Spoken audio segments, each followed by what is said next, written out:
Hey guys, thank you so much for joining me today for Tracy's Tuesday Talks. I have a very special guest and dear friend of mine, Suzanne Johnson. She is a fellow Ramsey Preferred Financial Coach and friend and peer with Grace Financial Coaching. Suzanne, introduce yourself and tell us about what you do. Yes, thank you, Tracy. So good to always talk to you. So I started Grace Financial Coaching, and that stands for guidance, resources, accountability, communication, and evaluation, as well as having grace with people who have messed up with money, because we've all messed up with money. That's why we're here, right? Right. So when I started coaching, I was living in San Diego, and I was in a friend group, a peer group, where there was a lot of active duty military. And that is one of the parts of my coaching that I really dedicate a lot of time to. Not to say that my entire coaching base is all military. It's probably about 75-25 civilian to military right now. But it is a particular group of people that probably need financial coaching more because of how they get paid, when they get paid, the types of expenses that come along with being a military family or a military person. And then I eventually met my husband in San Diego. And so now I am an active duty Navy spouse. Yep. And so I have that firsthand experience now to be able to help my fellow military families. Wonderful. And my husband is a combat veteran. He did 6 years in the Army, 2 tours to Afghanistan.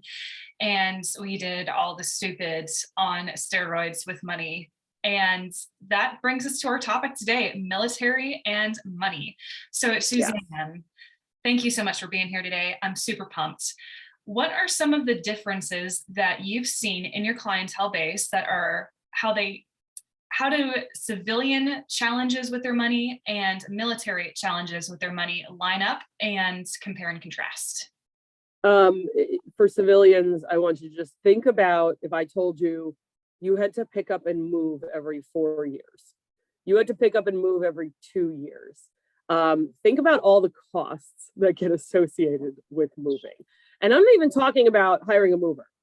You might be moving just the other side of San Diego or the other side of Virginia Beach or Norfolk, or, those are naval bases, major naval bases. But, Washington State is another popular location. It's extremely expensive.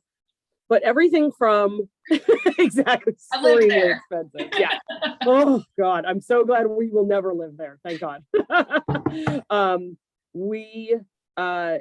It's one of those things where moving costs sneak up on you, right?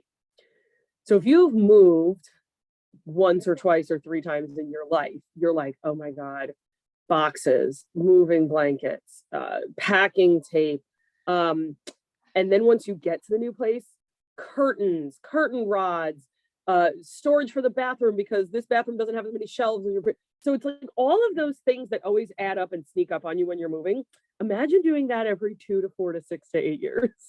And even with so my husband was in from 2007 to 2013. So things might have changed in the last almost 10 years since he's been out. So back then the military moved us. Like they paid for the move, or they would reimburse you if you did it yourself. Right.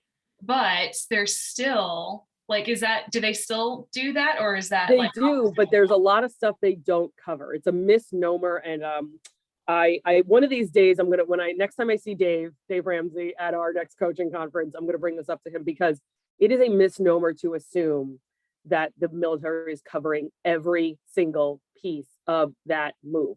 A good example would be, I just had clients relocate from the East Coast to the West Coast, and they did buy a house because this is going to be where they're staying, even after the husband's going to be getting out of the military. And they get there, and the kitchen has like a bar height countertop, like a little breakfast counter. Well, they didn't have bar stools. Well, bar stools were like $80 a piece.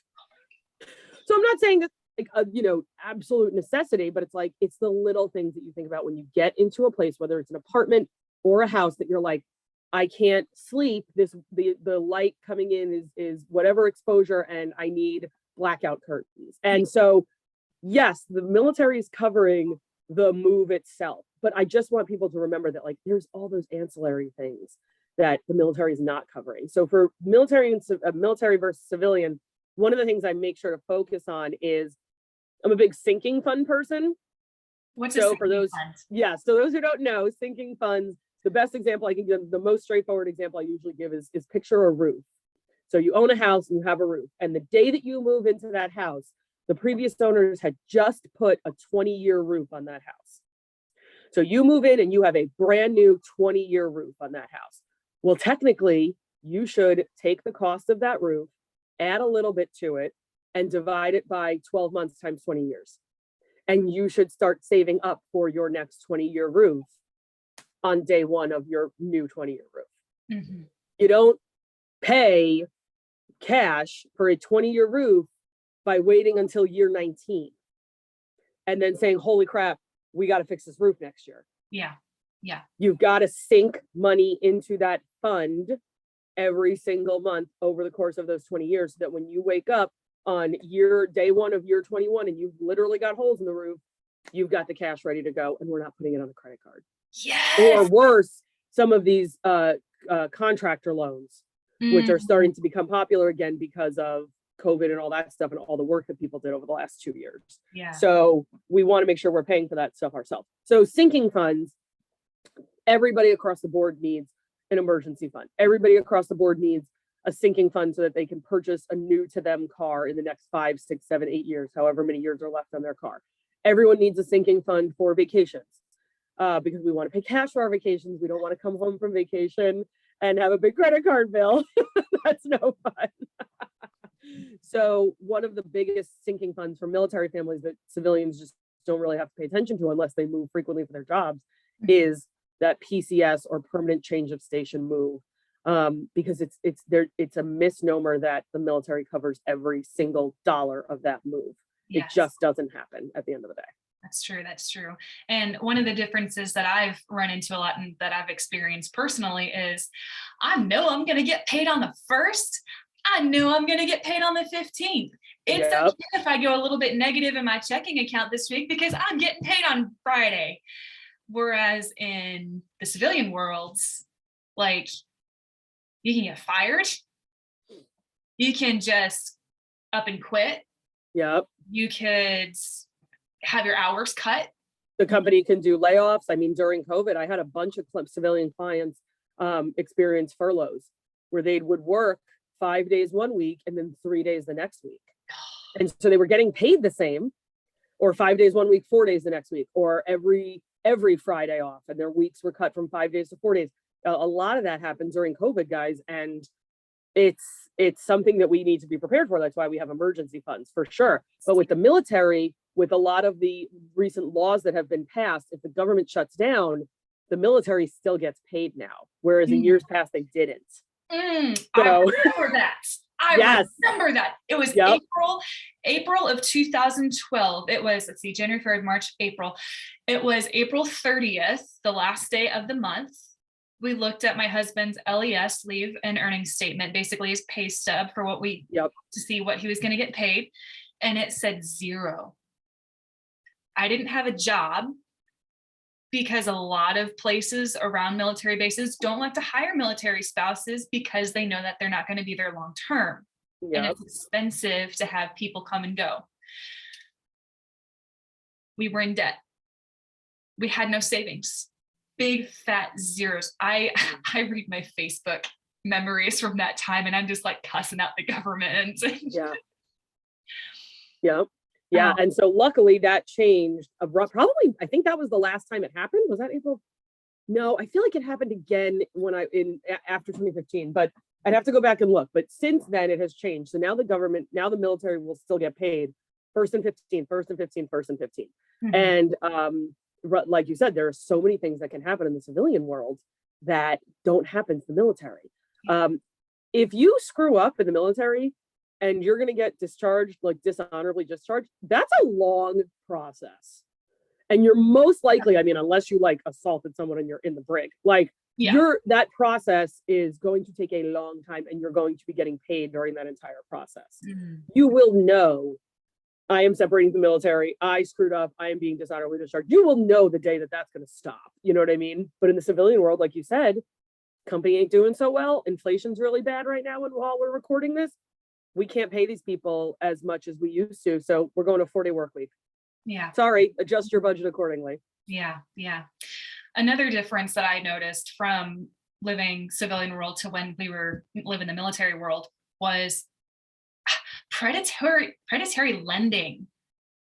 So I was the first guest on your podcast. Yes, you were. What was the name of your podcast? Lessons learned, the dumbest thing I've ever done with money. So the dumbest thing I ever did with money was when we were in the military, we had to get the car, and it had to be from a close by dealership. It had to be safe. Gas prices were what they are now, $4.25 a gallon. Mm-hmm. So I bought a Prius. The interest rate that we got at the Toyota dealership next to the military base was 12.55%. And they required a $1,000 down payment. Guess what we did? We went out and we went to a loan shark place because our credit was crap. So we got a loan shark loan for the down payment for the stupid car. Right. So there are so many predatory practices targeted at the military because they know that the military is a steady paycheck. Mm-hmm. They know that they can require what's called an allotment. So they get their money out of the soldier's paycheck before the soldier even gets it. Yep. Yeah. And I actually experienced, before I was formally coaching full time, I was doing it part time and I was still in San Diego. And I was working with someone and he came to our meeting and he starts telling me about how the base commander had just put out this notification. And I was like, okay, well, that doesn't really affect you. You're not buying a car. And so the base commander was talking about, if you need to get a car loan, every single car loan from here on out needs to be approved by your CO. I was like, what? That's insane. What's a CO? Oh, sorry, commanding officer. So, but my client was like, so here's what happened. There was a place near the base at Miramar, which is primarily Marines and Navy in San Diego. And there is a strip on one side of the base that is furniture stores, car dealerships, like, that's pretty much where you would go if you needed that's where I got my couch set from when I was still living in San Diego, was that little strip, Miramar Road. But there was some dealership. I don't know. Couldn't tell you the name of the dealership. I don't know if they're still in business or whatever. So many guys were going in there and buying new sports cars, Corvettes, Camaros. I guess it must have been a Chevy dealership. Well, no, because I know one guy had gotten a Mustang. So it was probably a mom and pop dealership, right? And they had all sorts of different cars, and these guys were going in and buying them. Yep. And the rates were out of control, and they were getting to a point where they couldn't feed themselves or their families because of these insane rates. And so the base commander came out with an email, a notification to all of the sailors and Marines on that base that if anyone was thinking about buying a car from anywhere, their own CO had to sign off on the paperwork. They also blacklisted that dealership and prevented the sailors and Marines on that base from going to that dealership moving forward. So here's the thing, though. The thing that I remember thinking when my client was telling me all this, and again, luckily he was not affected by it. Why do we have to get to a place where grown men and women are told you don't know what you're doing so much to the point where your boss needs to sign off on your car loan? That doesn't happen in the civilian world. Maybe if it did, we'd have a lot less carpet. The boss would be like, you can't drive a nicer car than me. No, I'm not saying. But I remember thinking this is insane. One, I am super thankful for this base commander who put this notification out.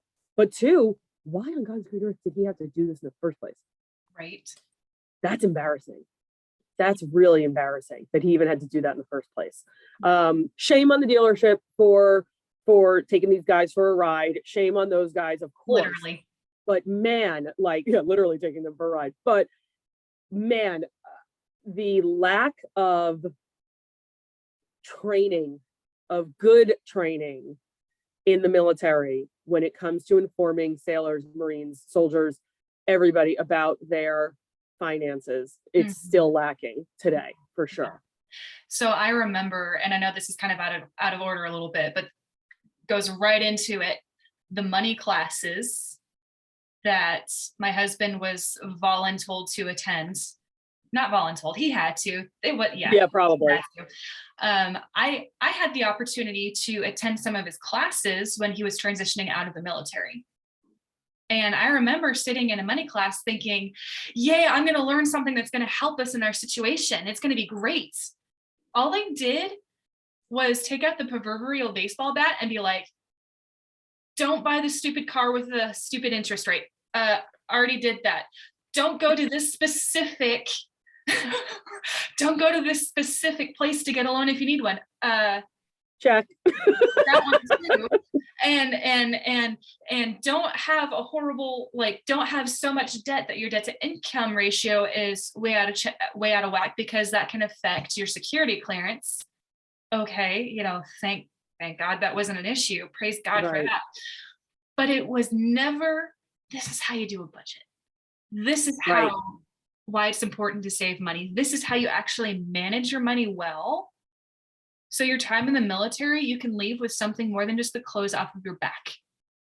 Yeah, and I like to think, so in the TAPS classes, which is Transition Assistance Program for people who are getting out of the military, they actually have you go through a whole series of classes, and it comes with this big checklist, and you have to go through all the boxes and make sure you've taken all the classes. And then if you have certain medical issues, you have to go above and beyond, and then you have to do whatever's in the box and then some.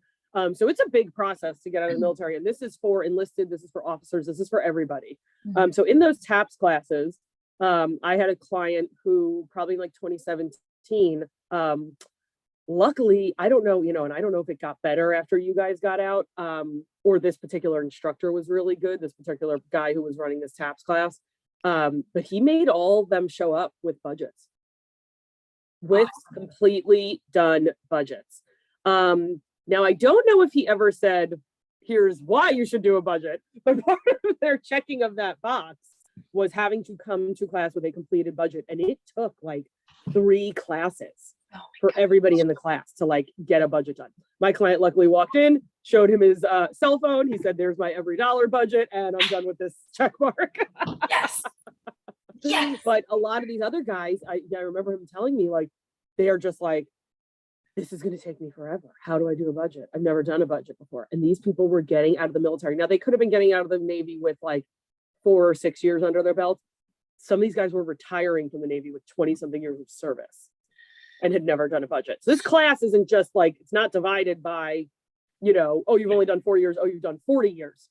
It's everybody. And so these guys were they were this is going to take forever. They were more afraid of doing that than of updating their resumes to find a civilian job. Oh my gosh. Wow. Yeah. Wow. So it might have been better for them to request that budget and make them come to class with it, but I don't know that it sticks, right? I don't know that they were really doing what we do as financial coaches and explaining, this is why you do a budget. This is how you do a budget. This is how you update your budget when stuff goes sideways in the middle of the month. This is how you track your transactions, so you actually know where your money's going. Exactly. And then you find out you're spending $2,000 a month on food.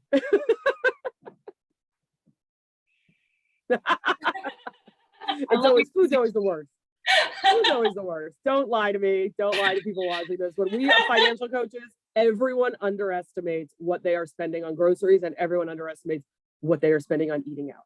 It is some form of human failure in our brains to realize it. I don't know why. Everyone. It's denial. It's denial.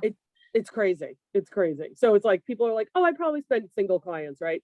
I probably spend $100 a month eating out. I'm 500. Times 2, add 50. Exactly. I'm all right, so here's your budget sheet. Go create your budget. They're why'd you put $500 for eating out? I'm you'll find out. Right. Oh my gosh. So one of the myths that I've seen in social media groups that I've had people ask me about is Finances and security clearance. Yes. Have you run into something with this? Yeah, the only time that we've experienced it personally was my husband just had to get an upgraded security clearance in the last year, actually. And so, the FBI agent calls, explains what they're going to be doing. I need a set of references. He needed 3, like, people who physically lived near us, neighbors. Gave him my husband's in-laws, so my brother and sister's information. Couldn't be direct family members. Give him all that stuff, and then they tell him, we're gonna run a credit report on you. And he's like, okay, that's fine. Now we have we have a very good credit score. Actually, I joke around with my clients because I have LifeLock to kind of like protect all of our stuff. And so LifeLock sends me an updated credit score every month. And there's been a couple months where it's like gone up 2 or 3 points. And I'm like, damn it. It's different living the Ramsey life. For those who are watching, if you're a Dave Ramsey follower, Dave does not like credit scores. You don't want a low credit score, but eventually you want 0 credit score, because that means you have no relationship. You don't want a 0 credit score. You want to have no credit score. Indeterminate, because that means you have no relationship with debt. Yeah. And the goal is to make sure we as good students have no relationship with debt. Well, my husband and I have a mortgage. Dave, is okay with mortgages, right? Exactly. So our mortgage is most likely what's keeping our credit score to that point. But when the FBI agent's like, yeah, we're going to run a credit report. Okay, fine. You didn't necessarily say, I'm going to check your credit score, right? Yeah. And I think that's what we come across as military spouses, as coaches who work with military families. It is also a misnomer that you need to keep a really high credit score in order to keep a security clearance. Should anything ever arise, if you get in trouble, we were saying, then maybe that could come into play at some point. But to keep a normal, regular security clearance, if you're 10 years into the military and you're going till 20 or whatever, you need to upgrade your clearance like my husband did. It's not going to be a matter of saying like, oh, why do you have a 650 and your peers have an 850? Well, I have a 650 because I don't have a relationship with debt. And it's slowly coming down. For us, ours continues to stay high, probably because of the mortgage. But yes, I'm sure that's what you have come across as well, I'm assuming. Yeah. So the fear is, I have to have a high credit score. They don't look at the credit score. They look at the credit reports. Who are you borrowing from? What's your debt to income ratio? Where is your money going? Do you have so much debt that you might potentially sell national security secrets? That's what they're looking for, really. And for each case of getting or increasing a security clearance, they assign what's called an adjudicator. So in your case, it was the FBI guy who personally goes through line by line each application. And if this adjudicator has any questions, they will contact that soldier directly, right, and ask, hey, you don't have a credit report. What's going on? And you can just say, oh, I don't believe in debt. I never borrowed money in my life. I've got 50 grand in the bank account. You can go check that out. Oh, okay, you're good to go. Boom. So that is one of the biggest myths that I want to bust right here is you do not need to have a good credit score to have a security clearance. It's false. False information. Yeah. And I would imagine that probably came from just the ease of explaining what you just explained in order to dumb it down, everything you just said. Well, listen, it just make sure you have a good credit score and you'll be fine, right? It just kind of dumbs down everything you just said. Yeah. So I'm sure that's where that came from. I don't think people are purposefully out there pushing that information. If they get explained that to them, they will know better, obviously. But unfortunately, money is just, we talk about sex, religion, and politics in this country more than we talk about money. Yeah. And this is kind of just another example of that. We've kind of just dumbed down the money thing. Like, oh, just make sure you got a good credit score and your security clearance will be fine. Well, that's not really what it is. It's this, it's that, it's this, which may turn into having a decent credit score, right? That may show up as a good credit score, but you don't have to have a good credit score. Yeah. So we need to step back and learn this stuff. Yeah. instead of just dumbing down the whole thing. Exactly. So I've had the opportunity of speaking with offices that represent veterans to the Indiana government. And I've brought up concerns of like, hey, we need some better financial literacy education for our military. What are some, I know I'm just putting you on the spot here, Suzanne, so surprise. Oh, you're good. What do you think, living the military life, coaching military and civilian clients both, what do you think would be a good way to truly implement better financial habits in the military? Well, they're kind of forcing it on them right now, right? With this new blended retirement system that's come out over the last several years. I am actually going to be taking a training, hopefully in May sometime, to really get my brain around the whole thing, because my husband will not be part of it because he was in the military before the blended retirement BRS system came out. So they're kind of forcing it on them in a little bit of a sense, because instead of doing straight pension, now you're going to have to get a pension plus put away for your own retirement. Mm-hmm. I don't know that that's the best option if we're not going to provide that training for that. Yeah. So that would probably be the biggest thing on my mind right now, is these guys who are coming into the military today are going to be subject to the BRS instead of a straight pension like my husband's going to get when he gets out. And what if we haven't trained civilian 18-year-olds on how much you should be putting into your 401k? Why on God's green earth do you think we've done a better job with 18-year-olds who are going to the military? Yeah. We haven't. And you can blame that on public education system. You can blame it on the 18-year-old's parents not being well educated either, right? We can blame it on all of the same things, whether the kid's going into college or the kids going into college and taking $100,000 in student loans, or the kids going into the military and not understanding, oh, I'm going into the military, I'm just going to get a pension, and I don't need to put money into retirement. And so I don't know personally if there's enough training around that yet. There might be in certain areas, like we talked about. There might be instructors out there who are better at doing that than others. But I just don't know that that is up to par yet. And that's the kind of thing that scares me. So better training, better understanding for these kids that are coming in, allowing classes like financial peace on base. Some places don't. Mm-hmm. I've heard of that before. I've been on bases where we literally were touring the base and walked in on a financial peace class. That is a true story. It was in Maryland. And and I was like, my husband's like, look, they're literally in the middle of financial.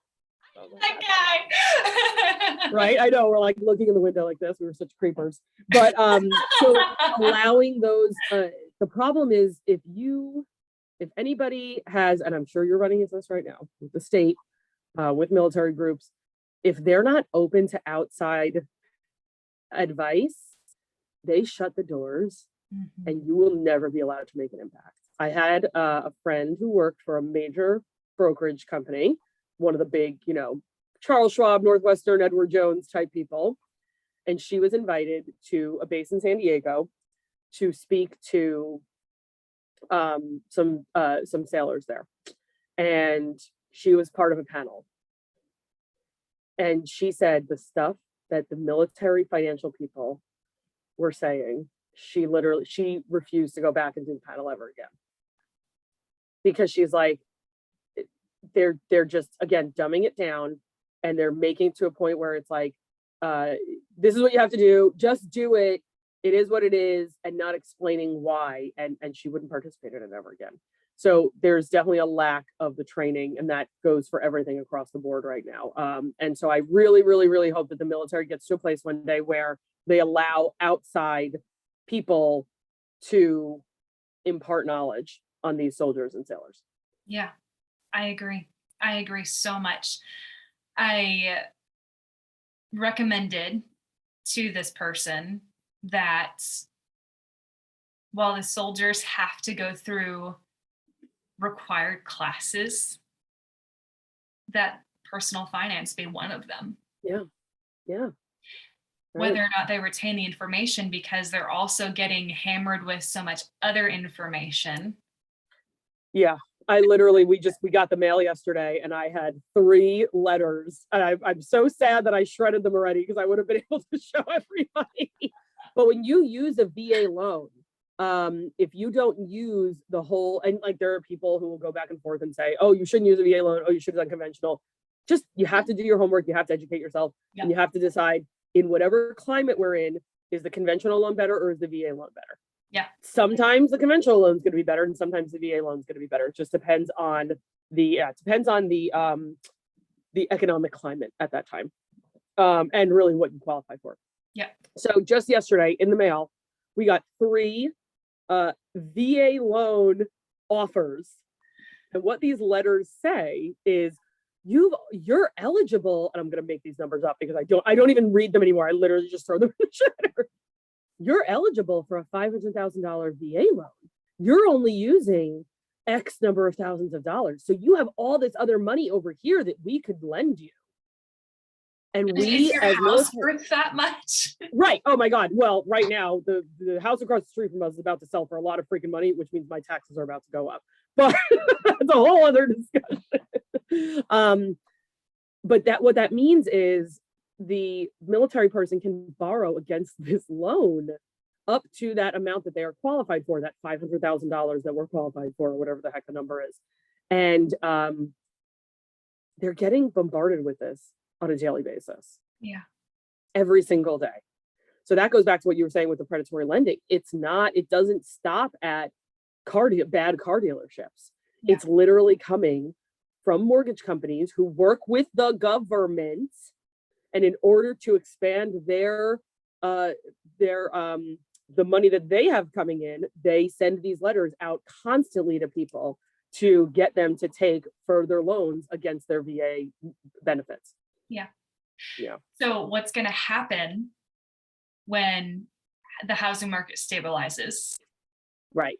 And your home is no longer worth that $500,000, but you borrowed that money up to the $500,000 and you want to move. Right. Exactly. Screwed.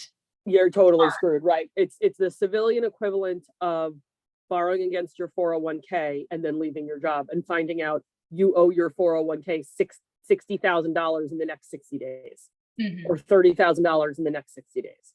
Yeah. It's just a terrible, terrible idea. We're not going anywhere. We got our whole town, our whole city right now just got their tax appraisals, and because the value of everything's gone up so dramatically, our property taxes are going up significantly. Mine doubled.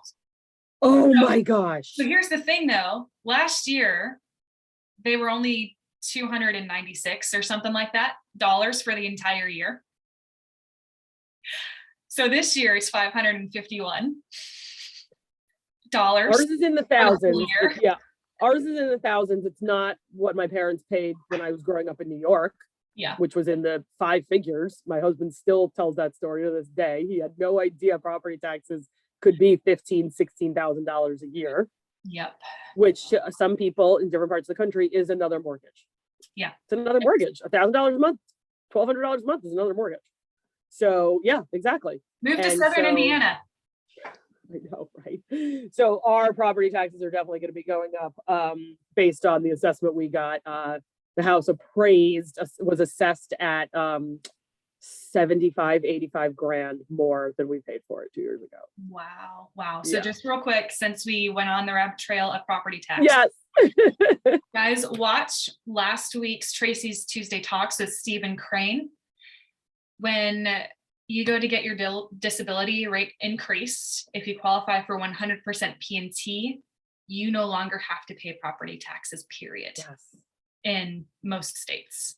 So yeah, I think it's like 46 states or something like that. Yeah. So that's an invitation to watch last week's. Suzanne, thank you so much for this conversation. I love talking to you girlfriends. And just close out, how can people get in connection with you if they want to talk to you? So as Tracy mentioned, she was my first guest on my podcast last year. It's called Lessons Learned, the dumbest thing I've ever done with money. And you can find it on YouTube, all the replays. So just type it into the search bar or type in Grace Financial Coaching. It'll also come up that way. And I'm on social media under Grace Financial Coaching. And if anybody needs to get a hold of me for anything, that's where also gracefinancialcoaching.com. Best way to click the calendar link and set up a free consultation. Absolutely. And I'm Tracy Letono with Golden Horse Financial Coaching. I guide people to confidence and clarity with their money to achieve that financial freedom. All right, guys, until next week, thank you so much and have a blessed day.